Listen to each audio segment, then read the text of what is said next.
Good evening मेरे भाई। आज हम लोग शुरू करते हैं एसएससी और रेलवे के लिए जनरल साइंस। और कोई भी कम्पिटेटिव एग्जाम हो, मोस्टली आज की एग्जाम में हर एग्जाम के अंदर जो गरीब से गरीब एग्जाम है उसमें भी 3 से 4 क्वेश्चन साइंस के आ ही रहे हैं। बाकी रेलवे में अच्छा खासा वेटेज है। और मैंने एक यूनिट डिसाइड किया है, एंडोक्राइन साइंस। मेरे भाई आप पुराने क्वेश्चन पेपर उठा के देखोगे ना, हर दूसरी एग्जाम में इधर से एक क्वेश्चन आ रहा है। तो हम लोग कोशिश करते हैं आज इस यूनिट के बारे में पढ़ना। मैंने बोर्ड पे हेडिंग डाल रखा है एंडोक्राइन साइंस अंतःस्रावी विज्ञान। आप लोग साइंस की कोई भी गाइड उठाओगे, बुक उठाओगे या एनसीईआरटी देखोगे तो आपको एक लाइन लिखी मिलेगी, ये एंडोक्राइन साइंस का फादर किसे कहते हैं, और आपको आंसर मिल ही जाएगा एडिसन। तो पढ़ तो आप कहाँ से सकते हो, बुक से भी सकते हो, बट क्या आपको वो बुक या गाइड ये सिखा सकती है कि father of endocrine science Edison साहब को क्यों कहते हैं। और मैंने एक वर्ड लिया एडिसन। एडिसन नाम सुनते ही शायद आपके दिमाग में एक वर्ड जरूर आया होगा कि सर वही एडिसन क्या जिन्होंने बल्ब का डिस्कवरी के आविष्कार किया। क्या आपको ऐसा लगता है 2024-25 में कभी किसी एग्जाम में ये क्वेश्चन आ सकता है कि बल्ब का आविष्कार किसने किया? बहुत गरीब बात हो जाएगी ये तो। हमारे पेरेंट्स जब एग्जाम देते थे उस समय अच्छा क्वेश्चन था ये। बिल्कुल वही एडिसन है, दूसरे एडिसन नहीं है। पूरा नाम है इनका थॉमस एल्वा एडिसन। आप लोग याद रख सकते हो एडिसन नाम से। तो एंडोक्राइन साइंस का फादर है मेरे भाई, कौन है? एडिसन है। हम लोग थोड़ी सी बात करते हैं एडिसन साहब की। सर इन्हें क्यों कहते हैं? एक स्वस्थ मनुष्य की बॉडी के अंदर 2 किडनी होती है, एक राइट किडनी होती है, एक लेफ्ट किडनी होती है। और आप लोगों ने बदनाम कर रखा है किडनी को कि ज़्यादा कर्जा हो गया तो एक सल्टा देंगे सर, एक दे ही देंगे, आईफोन ले आएंगे, थोड़ा सा कर्जा साफ कर लेंगे। सिर्फ किडनी के बारे में ही ऐसा क्यों कहा जाता है? बॉडी ऑर्गन मतलब किडनी 2 हैं इसलिए। 2 तो हमारे फेफड़े भी हैं। कभी ऐसा सुना कि एक फेफड़ा दे दे भाई तुम्हारा, एक खराब है हमारा? या कभी ऐसा सुना ब्रेन के बहुत सारे पार्ट होते हैं, तुम्हारा एक ब्रेन का पार्ट दे दो? इसी के बारे में क्यों कहा जाता है? पहली बात तो ये, हमारी बॉडी का एकमात्र किडनी ऐसा ऑर्गन होता है जिसकी दोनों किडनी की सेल आपस में एक दूसरे से कनेक्ट नहीं होती। इसी कारण एक किडनी डोनेट कर सकते हैं। बाकी जितने भी बॉडी ऑर्गन होते हैं, हर बॉडी ऑर्गन की जितनी भी कोशिकाएं होती हैं एक दूसरे से कनेक्ट होती हैं। इसलिए अगर आप एक डोनेट करोगे ना तो दूसरा अपने आप खराब हो जाएगा। ये रीजन होता है। हमारी जो किडनी होती है इनके ऊपर छोटी छोटी 2 ग्रंथियां होती हैं। नाम होता है इनका एड्रिनल ग्लैंड, एड्रिनल ग्रंथि। पूरी दुनिया में एडिसन साहब ऐसा इंसान था जिसने सबसे पहले इस एड्रिनल ग्लैंड के साथ छेड़छाड़ की थी, इसको काटा था और काट के एक हार्मोन की डिस्कवरी की। हार्मोन का नाम था मेरे भाई कार्टिसोल हार्मोन। क्या नाम था? कोर्टिसोल हार्मोन या कार्टिसोल हार्मोन। इन्होंने पूरी दुनिया को बताया कि अगर किसी इंसान की बॉडी के अंदर कार्टिसोल हार्मोन की बहुत ज्यादा कमी हो गई तो उस इंसान की बॉडी में पसीना बहुत ज्यादा रिलीज होगा, पसीना बहुत ज्यादा आएगा। और अपन लोग बात करें कि पूरी बॉडी में सबसे ज्यादा पसीना स्वेट कहाँ रिलीज होता है, तो याद रखना हाथ की हथेली और पैर के तलवे में। साइंस ऐसा कहती है हमारे दोनों हाथों की हथेलियों में लगभग 2 मिलियन स्वेट ग्लैंड्स होती हैं, जो पसीना रिलीज करने वाली श्वेत ग्रंथियां होती हैं।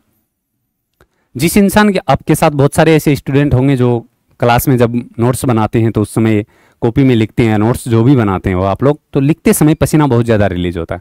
मान के चलो उस इंसान की बॉडी में किस हार्मोन की कमी है? कार्टिसोल हार्मोन की कमी। मेरे भाई कार्टिसोल हार्मोन की कमी होने से इंसान के पसीना बहुत ज्यादा आएगा। ये जानकारी पूरी दुनिया को सबसे पहले एडिसन साहब ने दी थी। इसी कारण एडिसन साहब को फादर ऑफ एंडोक्राइन साइंस कहते हैं, अंतःस्रावी विज्ञान का जनक कहते हैं। काफी दिनों तक ये जानकारी यूं ही रख। तो फिर थोड़ी दिन बाद में एडिसन साहब ने सोचा कि यार क्यों ना अपने नाम पे इस डिजीज का नाम पढ़ लें।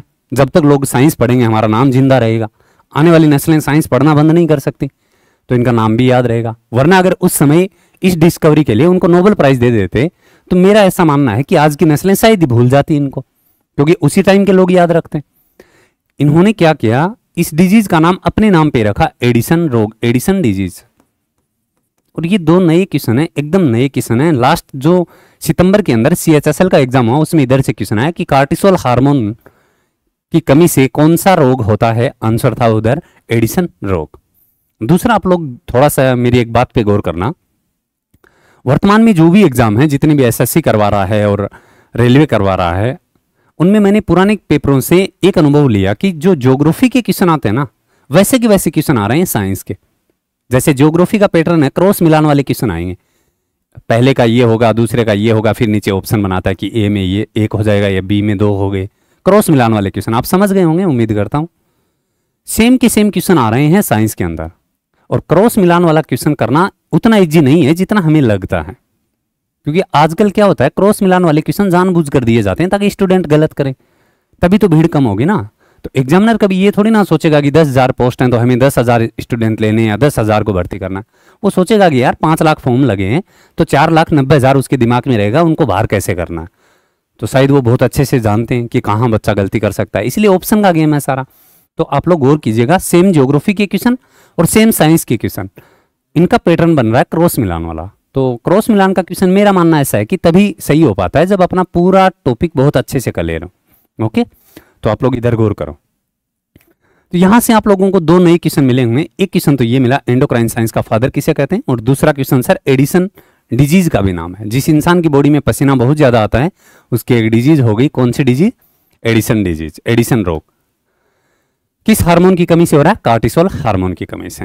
तो उम्मीद करता हूं दी गई जानकारी आप लोगों में भेजे में गई होगी, समझे होंगे आप लोग। यहां से एक पॉइंट याद रखना, फादर ऑफ एंडोक्राइन साइंस किसे कहेंगे, एडिसन साहब को।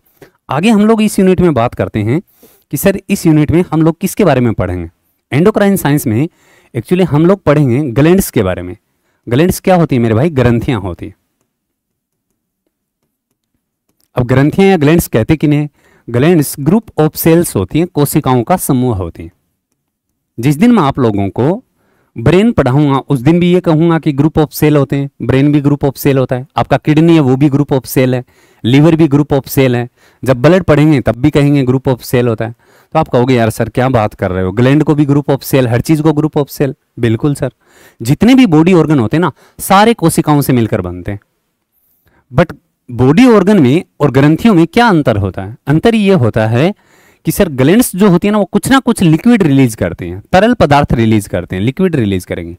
हो सकता है कुछ ग्लैंड ऐसी होती हैं जो सिर्फ और सिर्फ क्या रिलीज करें, हार्मोन रिलीज करें। कुछ ग्लैंड, कुछ ग्रंथियां ऐसी होती हैं जो सिर्फ और सिर्फ क्या रिलीज करें, एंजाइम रिलीज करें। और कुछ ग्लैंड ऐसी होती हैं जो दोनों रिलीज करते हैं, उन्हें हम लोग क्या बोलेंगे, ग्रंथियां बोलेंगे। तो डेफिनेशन क्या बनी, कोशिकाओं का ऐसा समूह है जो तरल पदार्थ के रूप में या तो हार्मोन रिलीज करे या क्या रिलीज करे, एंजाइम रिलीज करे, उन्हें हम लोग क्या कहते हैं, ग्रंथियां कहते हैं।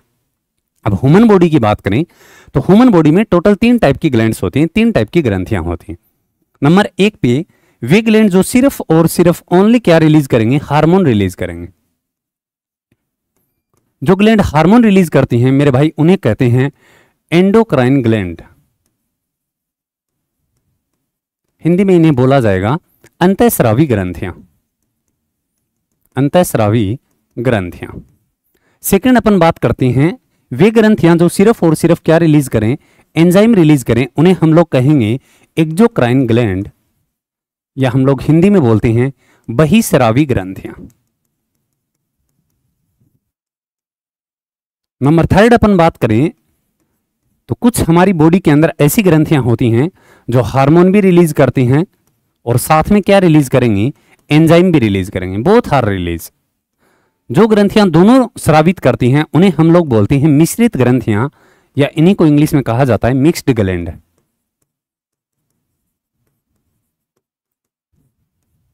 ओके, टोटल कितने टाइप की ग्रंथियां बताई, 3 टाइप की। नंबर 1 बताया अंतःस्रावी ग्रंथियां जो सिर्फ और सिर्फ क्या रिलीज करेंगे, लिक्विड के रूप में हार्मोन रिलीज करेंगे। सेकंड हमने बात किया एक्सोक्राइन ग्लैंड या बहिस्रावी की, जो ओनली क्या रिलीज करेंगे, एंजाइम रिलीज करेंगे। जो हार्मोन के साथ में एंजाइम दोनों रिलीज करें उन्हें हम लोग क्या बोलेंगे, मिश्रित ग्रंथियां बोलेंगे। आज की क्लास में हम थोड़ी जिक्र करते हैं एंडोक्राइन ग्लैंड का, अंतःस्रावी ग्रंथियों का। आप लोग 11th क्लास का एनसीईआरटी पढ़ोगे तो वहां आपको लिखा मिलेगा कि ह्यूमन बॉडी में टोटल एंडोक्राइन ग्लैंड होती हैं 9। कितनी होती हैं, 9। बट मैं आपको 10 की जानकारी दूंगा। जब आप एमएससी में पढ़ते हो तो वहां बताया जाता है 10 होती हैं सर। बट कभी एग्जाम में ये क्वेश्चन आए कि ह्यूमन बॉडी में, मानव शरीर में टोटल अंतःस्रावी ग्रंथियां कितनी होती हैं, तो ऑप्शन में आपको 9 भी दिखेगा, 10 भी दिखेगा। अब मजे की बात यह है कि सर हम आंसर क्या लगाएं, 9 लगाएं या 10 लगाएं, तो आपको आंसर क्या लगाना है, 9 लगाना है। पूछो क्यों, क्योंकि 11th की एनसीईआरटी ने दे दिया, तो अकॉर्डिंग टू एनसीईआरटी आपको पढ़ना है। आज तक के इतिहास में उस 10वीं एंडोक्राइन ग्लैंड से, अंतःस्रावी ग्रंथि से किसी भी कोई कंपिटेटिव एग्जाम में कोई क्वेश्चन ही नहीं आया। वो बहुत गरीब से, मैं आपको बताऊंगा तो आप लोग बिलीव नहीं करोगे, और शायद मैं आपको बताऊंगा तब आइडिया लग ही जाएगा, शायद ऐसी एग्जाम में ऐसे क्वेश्चन नहीं आते हैं सर, नए क्वेश्चन आ रहे हैं। वो जमाना गया कि मानव शरीर की सबसे छोटी ग्रंथि कौन सी है, मानव शरीर की सबसे बड़ी ग्रंथि कौन सी है। अपने पेरेंट्स के समय क्वेश्चन आते थे मेरे भाई ऐसे, आज के समय अच्छे खासे लेवल के क्वेश्चन आ रहे हैं। तो आप लोग कोशिश कीजिएगा थोड़ा गहराई से पढ़ने का और कंटेंट को अच्छा तैयार कीजिएगा, ताकि आने वाली एग्जाम के लिए आपको उधर से क्वेश्चन मिला है। और मेरा भाई मैं आपसे यही चाहता हूँ कि जब आप कोई एग्जाम दे के आओ, मेरे पढ़ाई में से क्वेश्चन मिलेगा तो आपकी आंखों के आगे मेरा चेहरा जरूर आएगा, बस इससे ज़्यादा मुझे कुछ नहीं चाहिए आप लोगों से। तो हम लोग थोड़ा सा बात करते हैं अंतःस्रावी ग्रंथियों पे। यहाँ मैं एक छोटा सा डायग्राम बना रहा हूँ जिससे आपको ये आइडिया लगे कि कौन सी ग्रंथि कहाँ स्थित होती है। तो एक डायग्राम बना रहे हैं हम छोटा सा, ये लो जी, ये लो। यहां अपन बात करें सर, इसके ब्रेन में एक ग्रंथि होती है यहाँ छोटी सी एक, इंग्लिश में बोलते हैं पिट्यूटरी ग्लैंड, हिंदी में बोलेंगे पीयूष ग्रंथि। क्या बोलेंगे मेरे भाई? पीयूष ग्रंथि। इसी पीयूष के पास में ब्रेन में एक ग्रंथि और होती है जिसे बोला जाता है पीनियल ग्रंथि। पीनियल ग्रंथि। यहां गले में एक ग्रंथि स्थित होती है जिसका नाम होता है थायराइड ग्रंथि। थायराइड ग्लैंड बोलो या थायराइड ग्रंथि बोलो, एक ही बात है। थायराइड के ऊपर किसी इंसान के अंदर 4 होती हैं, किसी इंसान के अंदर 6 होती हैं। हो सकता है हम सबके अंदर 4 हो सकता है हम सबके अंदर 6 हो। जर्मनी के एक साइंटिस्ट हैं जिनका नाम है कोलिप, उन्होंने सबसे पहले बताया कि थायराइड के ऊपर छोटी छोटी ग्रंथियां पाई जाती हैं जिनका नाम क्या होता है? पैराथायराइड। नाम इसीलिए रखा गया इसका क्योंकि ये थायराइड के ऊपर है, पैराथायराइड ग्लैंड। आगे बात करते हैं। यहां एक छोटी सी ग्रंथि होती है, बहुत मजेदार ग्रंथि है, इसका नाम है थाइमस। मेरे भाई आप अपनी उम्र को, बढ़ती उम्र को रोक सकते हैं क्या? बिल्कुल नहीं रोक सकते हैं, हर दिन उम्र बढ़ रही है। दूसरी साइड ये थाइमस भी कम हो रही है, और जिस दिन मेरे भाई ये पूरी कम हो गई ना उस दिन हम लोग सीधा ऊपर जाएंगे, तो पढ़ेंगे इसके बारे में भी। बहुत छोटी सी ग्रंथि होती है, नाम होता है थाइमस। हिंदी इंग्लिश यही होता है, जिसका अलग होगा मैं आपको बता दूंगा। Thymus gland. सेकंड अपन बात करें तो यहां होगी भैया इसकी पेनक्रियाज, जिसे हम लोग अग्नाशय बोलते हैं, हिंदी में बोला जाता है अग्नाशय। बट आज तक कोई भी क्वेश्चन पेपर उठाओ जहां आपको पेनक्रियाज से क्वेश्चन या अग्नाशय से क्वेश्चन किया ना, ऑप्शन में कभी हिंदी नाम देता ही नहीं है, आपको नाम लिखा मिलेगा पेनक्रियाज, ऐसे लिख के देगा। बायोलॉजी क्या होता है? बायोलॉजी में आपको कुछ बाइलिंगुअल टर्म याद रखनी ही पड़ेंगे, कोई ऑप्शन ही नहीं है। उसका सबसे बड़ा रीजन ये है कि आज से बहुत साल पहले और आने वाले समय में, वर्तमान समय में, जब भी कभी किसी कॉम्पिटिटिव एग्जाम का क्वेश्चन पेपर बनता ना, वो कभी मेरे भाई हिंदी में बनता ही नहीं है, हमेशा इंग्लिश में ही बनता है। फिर ऐसा थोड़ी ना होता है कि हिंदी मीडियम के स्टूडेंट के लिए कोई दूसरा टीचर लेके आएंगे, हिंदी का पेपर का ट्रांसलेट करवाएंगे, बिल्कुल नहीं।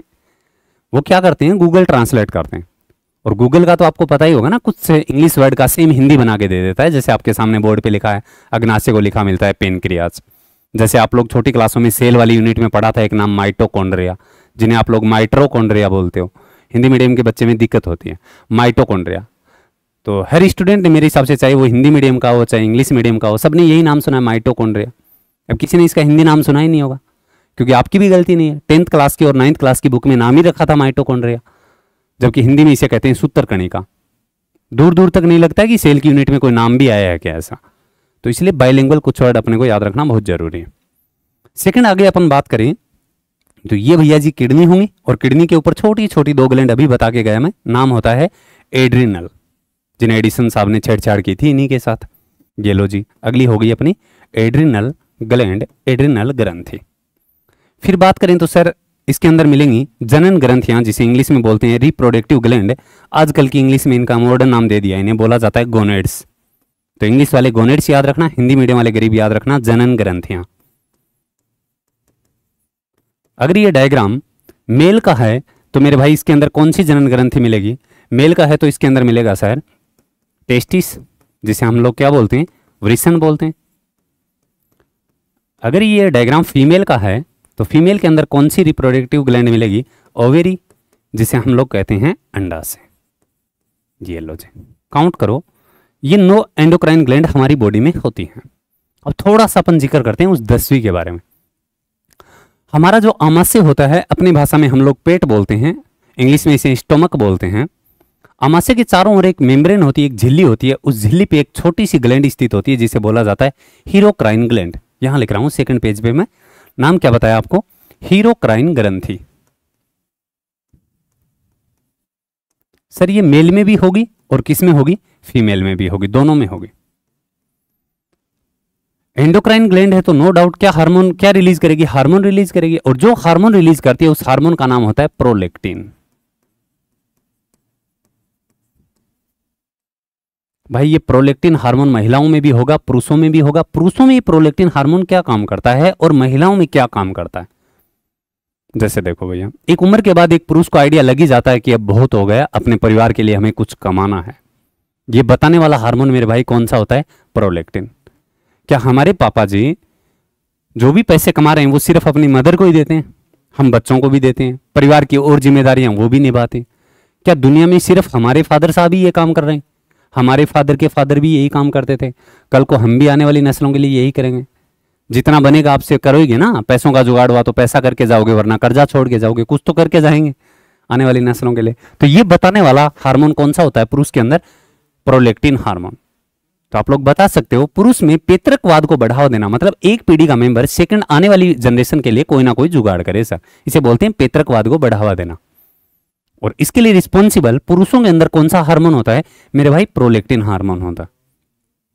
आगे अपन बात करें सर, ये प्रोलेक्टिन हार्मोन फीमेल में क्या करता है।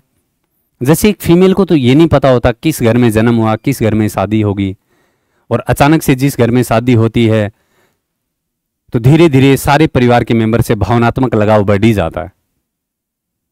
एक महिला परिवार के सभी सदस्यों से भावनात्मक लगाव बढ़ने लगता है, उसके लिए रिस्पॉन्सिबल महिलाओं में हार्मोन कौन सा होता है, प्रोलेक्टिन। कोई इंपॉर्टेंट बात नहीं है बहुत ज्यादा, इसीलिए एग्जाम की दृष्टि से आज तक कभी क्वेश्चन आया नहीं एग्जाम में इसका, बट क्या पता अपनी किस्मत खराब हो आ ही जाए कि महिलाओं में भावनात्मक लगाव को बढ़ाने के लिए रिस्पॉन्सिबल हार्मोन कौन सा होता है, तो आप लोग क्या बताओगे, प्रोलेक्टिन।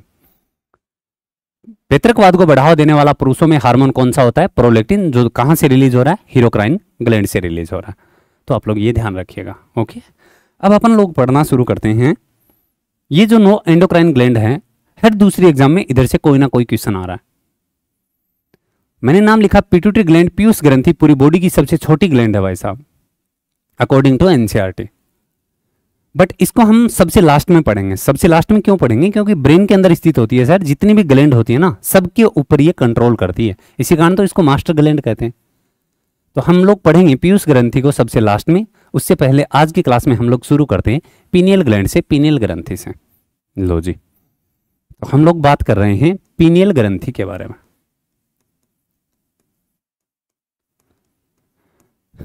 एक छोटा बच्चा जब 7 साल से 14 साल की एज में होता है, उस समय ये पीनियल ग्लैंड उस बच्चे के ब्रेन में कैल्शियम कार्बोनेट CaCO3 और सेकंड कैल्शियम फॉस्फेट CaPO4 के छोटे छोटे पार्टिकल के रूप में जमा हो जाती है।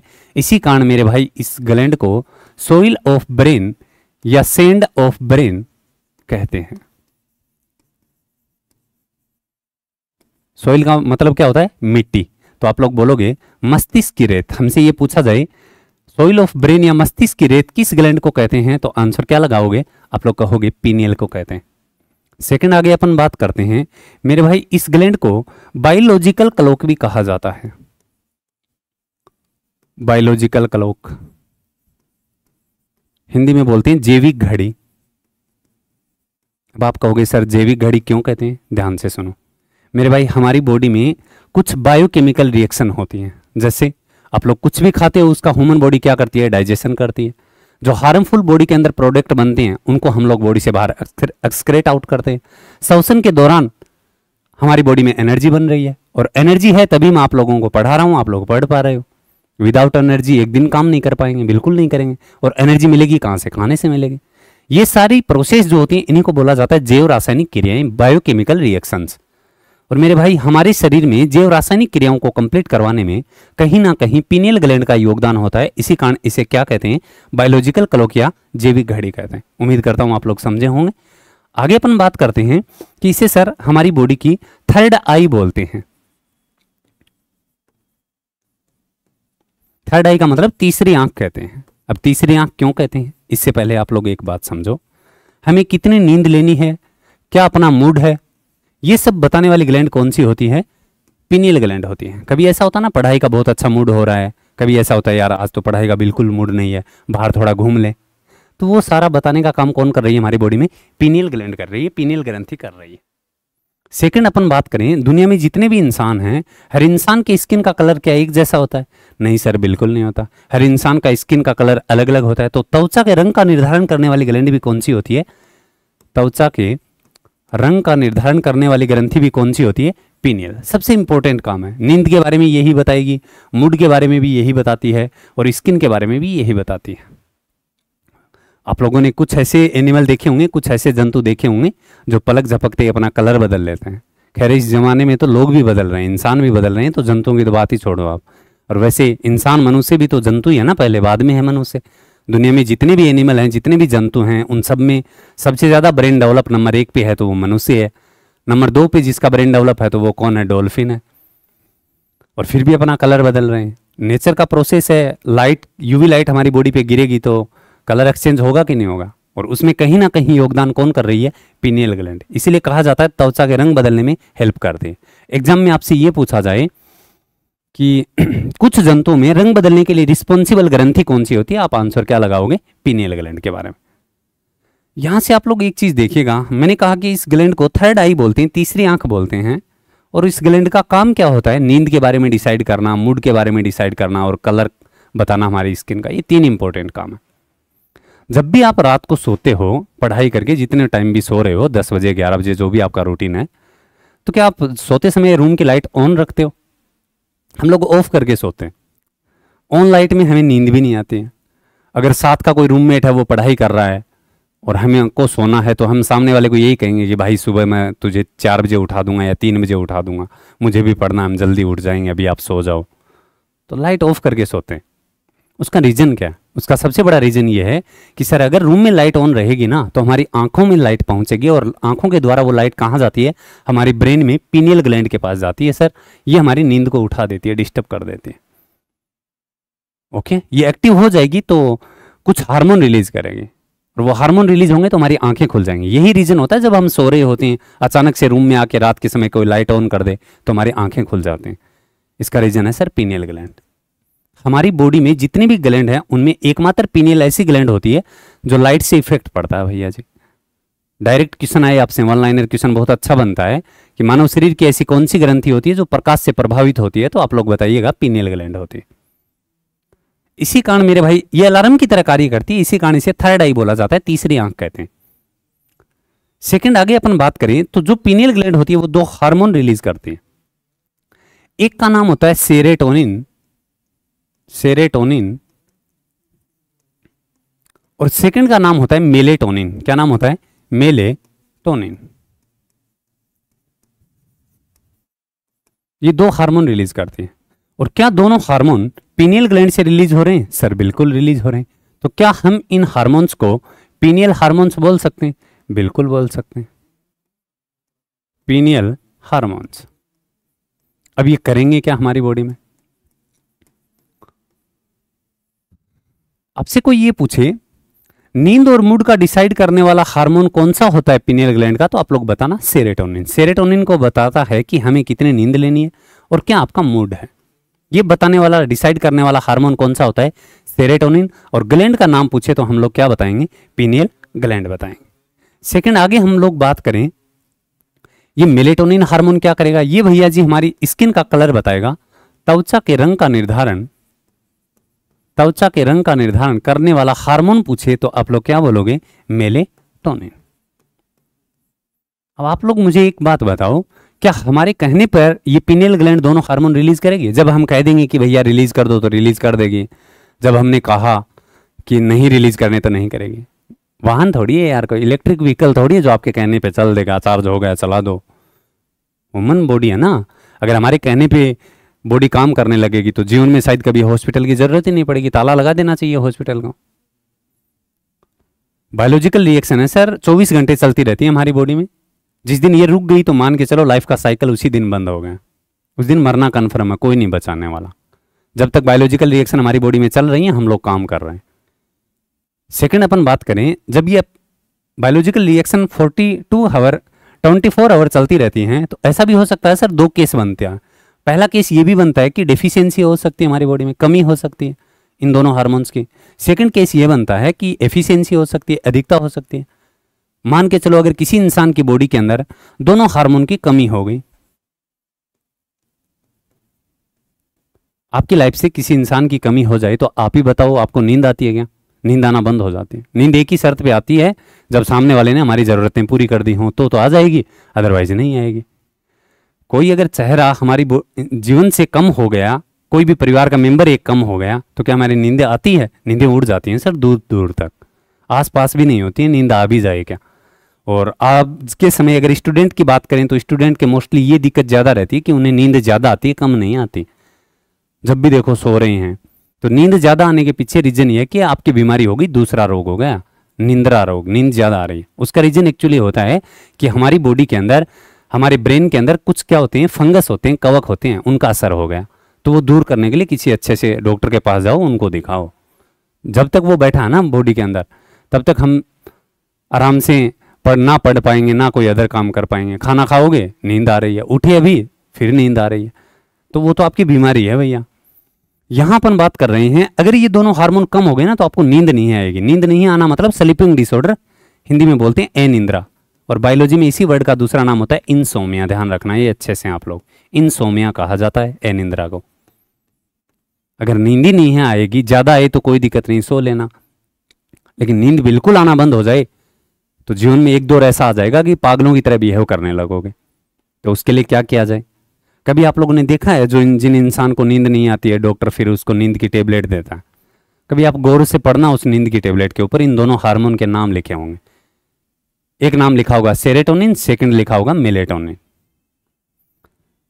दोनों हार्मोन हमारी बॉडी में कम हुए तभी तो हमें नींद नहीं आ रही ना। बाहर से हम टेबलेट से दोनों हार्मोन लेंगे, बॉडी के अंदर हार्मोन पूरे हो गए, आराम से नींद आएगी। सेकंड केस ये बनता है कि हमारी बॉडी में अधिक हो गए, दोनों हार्मोन ज्यादा हो गए, तो आप कुछ भी खाओगे ना उसकी आपकी बॉडी डाइजेशन नहीं कर पाएगी। सेकंड, जो भी हानिकारक पदार्थ बनेंगे उनको हम बॉडी से बाहर एक्सक्रेट आउट नहीं कर पाएंगे। हमारी बॉडी में एनर्जी लेवल 0 हो जाएगा, ऊर्जा नहीं बनेगी। क्या ये बायोकेमिकल रिएक्शन नहीं होती हैं क्या? Due to efficiency of pineal hormones biochemical reactions are disabled. जितनी भी जैव रासायनिक क्रियाएं होती हैं मेरे भाई, वो आउट ऑफ कंट्रोल हो जाती हैं। तो आप लोग क्या बोलोगे? जैव रासायनिक क्रियाएं अनियंत्रित हो जाती हैं, आउट ऑफ कंट्रोल हो जाएंगी भैया। जितना हमने पीनियल के बारे में पढ़ा है, इससे बाहर एनसीईआरटी में कोई क्वेश्चन ही नहीं बनता है। आप लोग थोड़ा अच्छे से रिवाइज करना। आगे अपन पढ़ते हैं सेकंड ग्लैंड के बारे में। ये अपनी ये कंप्लीट हो गई पीनियल ग्लैंड। सेकंड मैंने यहाँ बता रखा है, इस डायग्राम में आप गौर करो थोड़ा सा। किधर गया वो डायग्राम? ये रहा। इस पे हमने यहाँ एक ग्लैंड दर्शाई है, ये वाले, इसे बोलते हैं मेरे भाई थाइमस ग्लैंड, थाइमस ग्रंथि। बिल्कुल यहाँ होती है, बहुत छोटी सी ग्लैंड होती है। अब इसके बारे में पढ़ते हैं, मज़ेदार है, अच्छा है, और आप सबने नाम भी सुना है इसका, नहीं सुना है तो आज सुन लो। थाइमस, कोविड का टाइम तो आप लोगों ने देखा होगा ना, कोविड का, चाहे कोई इंसान कितना पढ़ा लिखा हो, कोई अनपढ़ हो, एक नाम हर की जुबान पे था, सबकी जुबान पे था। कौन सा? कि फलाने इंसान का इम्यूनिटी पावर बहुत अच्छा है। सुना होगा सबने। अब हो सकता है जो अनपढ़ इंसान, उसने नाम तो सुन लिया इम्यूनिटी पावर होता क्या है, बट शायद उसको ये नहीं पता होगा इम्यूनिटी पावर है क्या। नाम जरूर सुन रखा है इम्यूनिटी पावर होता है। जिसका बहुत अच्छा है वो कोविड से रिकवर कर रहा था, जिसका थोड़ा कमजोर है, वीक है, वो बेचारा रिकवर नहीं कर पा रहा, इसलिए उसकी मौत हो रही थी। रीजन क्या है देखिएगा जी। एक छोटा बच्चा जब 10 साल से कम एज के अंदर होता ना, जब हम छोटे थे 10 साल की एज में थे, उस समय हमारी बॉडी में ये थाइमस ग्लैंड ऐसे थी भैया, बहुत ज़्यादा एक्टिव होती है। जीवन की वो अवस्था होती है, बाल्य अवस्था, जहाँ थाइमस बहुत अधिक एक्टिव होती है। और एक्टिव जितनी ज़्यादा होगी तो आपको पता है हार्मोन भी ज़्यादा रिलीज करेगी। थाइमस ग्रंथि जो हार्मोन रिलीज करती है, नाम से मिलता जुलता ही है, थाइमोसिन। क्या नाम है? थाइमोसिन। ये हार्मोन रिलीज करती है, थाइमोसिन हार्मोन। बाल्य अवस्था में ये ऐसे होती है। जैसे जैसे आप लोग टीनेजर बनोगे, धीरे धीरे 18 साल के हो गए, एडल्ट हो गए, वयस्क बन गए, तो ये ग्लैंड ऐसे हो जाती है, एकदम धागे नुमा संरचना बन जाती है, ऐसे रहते हैं। अब आपका हर दिन उम्र का कम हो रहा है, एक साइड उम्र बढ़ रही है, धीरे धीरे ये कम हो रही है भैया। और जिस दिन ये पूरी कम हो गई उस दिन कोई नहीं बचाने वाला, ऊपर ही जाना पड़ेगा। अब इसका सबसे बड़ा रीजन क्या होता है कि जो थाइमोसिन हार्मोन होता है या थाइमस ग्रंथि होती है, इसका काम क्या होता है? इम्यूनिटी पावर को डेवलप करना, इम्यूनिटी पावर बनाना। अब आप कहोगे सर समझे नहीं इम्यूनिटी पावर का मतलब। हिंदी में बोलते हैं इसे प्रतिरक्षा तंत्र का विकास करना। अब भी कहोगे प्रतिरक्षा तंत्र का मतलब भी नहीं समझे। इसी को आप लोग बोल सकते हो रोग प्रतिरोधक क्षमता का विकास करना। रोग प्रतिरोधक क्षमता का विकास करना। अब भी नहीं समझ आया तो कुल मिला के आप लोग इतना याद रखो कि थाइमस ग्रंथि हमारी बॉडी को बीमारियों से प्रोटेक्शन देने का काम कर रहे हैं। जब तक ये है तब तक सर बहुत कम संभावना है कि बीमारियां होंगी। जितना अच्छा थाइमस काम करेगी उतना अच्छा आपका बॉडी का साइकिल चलेगा, जीवन अच्छा गुजरेगा, बहुत कम समय आपको हॉस्पिटल जाना पड़ेगा। एक साइड उम्र बढ़ रहा है, दूसरी साइड ये कम हो रहा है, तो मान के चलो धीरे धीरे पॉसिबिलिटी बन रही है कि बहुत जल्दी किधर जाना पड़ेगा, हॉस्पिटल। और हॉस्पिटल जाने के बाद तो घर आके क्या ही करना है, सीधा ऊपर ही जाना। उसके पीछे सारा खेल इसी का चल रहा है, थाइमस का। अब मुझे एक बात बताओ, कोविड के समय बड़े बुजुर्गों की ज्यादा मौत हुई या जवान बच्चों की ज्यादा मौत हुई? अब आप लोग कहोगे बड़े बुजुर्गों की। बिल्कुल सर, बड़े बुजुर्गों की। रीजन क्या है? उम्र बढ़ने के साथ साथ मेरे भाई उनका थाइमस बहुत कम हो गया। कम हो गया तो थाइमस ग्लैंड का काम होता है इम्यूनिटी पावर बनाना। क्या उसका इम्यूनिटी पावर 0 हो गया? बिल्कुल सर, हो गया। अब बॉडी को बीमारियों से बचाए कौन? अगर बुजुर्ग, वैसे भी कहते हैं ना बुढ़ापा हाउस ऑफ डिजीज, मेरे भाई बीमारियों का घर होता है। चीजें बहुत सस्ती होती हैं बुढ़ापे में। दुनिया में सबसे कोई सस्ता है तो वो बुढ़ापा ही है, कोई खरीदार नहीं है इसका। रीजन उसका सबसे बड़ा यही है, उम्र बढ़ने के साथ साथ थाइमस कमजोर हो गई, इम्यूनिटी पावर 0 हो गई। बुजुर्ग आदमी 1 गिलास पानी भी पिएगा ना मेरे भाई तो हजारों बीमारियां हो जाएंगी। हाथ पे एक मक्खी भी बैठ गई 10 बीमारियां हैं। खाना खा रहा है, बीमारी हो गई। अब एक चीज बताओ, इंसान पानी पिए बगैर, खाने पिए बगैर रह सकता है? तो मरना ही पड़ेगा, कोई ऑप्शन ही नहीं है। कभी आप लोग ऐसा, आपके जीवन में कभी ना कभी ऐसा केस आया होगा, सोच के देखो। एक हमारे घर में छोटा बालक है, चिंटू है, और एक दादाजी हैं। दोनों के बुखार हो गया। मम्मी चिंटू को भी टेबलेट दे रही है, चिंटू टेबलेट लेते ही गली में खेलने गया। दादाजी को टेबलेट दी, दादाजी चादर ओढ़ के 2 दिन से सो रहे हैं। धीरे से बाहर मुंह निकालते हैं, बच्चों को आवाज दे रहे हैं कि पानी लाओ, थोड़ा सा खाना ला दो, दूध ला दो, फिर वापिस सो रहे हैं। रीजन क्या है इसका? रीजन यही है कि चिंटू का अभी थाइमस बहुत अच्छा है, तो थाइमोसिन बहुत ज्यादा रिलीज कर रहा है। ये ज्यादा रिलीज करेगा तो उसका इम्यूनिटी पावर अच्छा है। इम्यूनिटी पावर अच्छा है तो आसानी से कोई उस बीमारी का कोई बुरा प्रभाव नहीं, आराम से गली में खेल रहा है। बुजुर्ग आदमी का उम्र बढ़ने के साथ थाइमस कम हो गए, इम्यूनिटी पावर 0 हो गया, तो उसे उठने की हिम्मत नहीं बेचारे की। कभी देखा होगा किसी बुजुर्ग को, हम लोग जिसकी एज अच्छी खासी हो गई, 85-90 साल के हो गए बुजुर्ग, दादाजी को हम हॉस्पिटल लेके गए, डॉक्टर चेक करता है, पता चला डॉक्टर को थाइमस खत्म हो गया है, इनका इम्यूनिटी पावर 0 है। डॉक्टर ने टेस्ट किया बॉडी का, पता चला 15 बीमारी है। अब 10-15 डिजीज की डॉक्टर अगर एक साथ दवाई दे दे, मेडिसिन दे दे, तो क्या इन्फेक्शन कर सकते हैं आपस में? बिल्कुल कर सकते हैं। इन्फेक्शन कर गई, बाबा जी मर गए, तो घर वाले डॉक्टर साहब पे केस करेंगे, डॉक्टर साहब जेल में मिलेंगे। तो डॉक्टर साहब क्या करते हैं, अपने आप को सेफ जोन में रखने के लिए घर वालों को एक बात बोलते हैं कि बाबा को घर लेके जाओ भैया, सेवा करो। घर वाले पता नहीं 2-3 दिन क्या सेवा करते हैं, चौथे दिन बाबा जी जा रहे हैं ऊपर। तो उसका रीजन क्या? उसका एकमात्र रीजन है थाइमस। बहुत अच्छी ग्लैंड है। एग्जाम की ये आपके नॉलेज के लिए बहुत अच्छी है। एग्जाम की दृष्टि से 2 ही इंपॉर्टेंट क्वेश्चन बनते हैं। एक तो हार्मोन कौन सा रिलीज करना है, आप लोग नाम से मिलता जुलता है तो बहुत कम संभावना है एग्जाम में पूछने की, थाइमोसिन हार्मोन। सेकंड, इस हार्मोन या इस ग्रंथि का काम क्या होता है? हमारी बॉडी में इम्यूनिटी पावर को डेवलप करना, ये इसका अच्छा खासा काम है। आप लोगों को पूछा जाए कि जीवन की किस अवस्था के अंदर थाइमस सबसे ज्यादा डेवलप होती है, तो आप बोलोगे चाइल्डहुड, बाल्यावस्था में, बचपन में। 10 साल की एज से पहले बहुत अच्छी डेवलप है। उम्मीद करता हूं आप लोग समझे होंगे मेरे भाई इसके बारे में।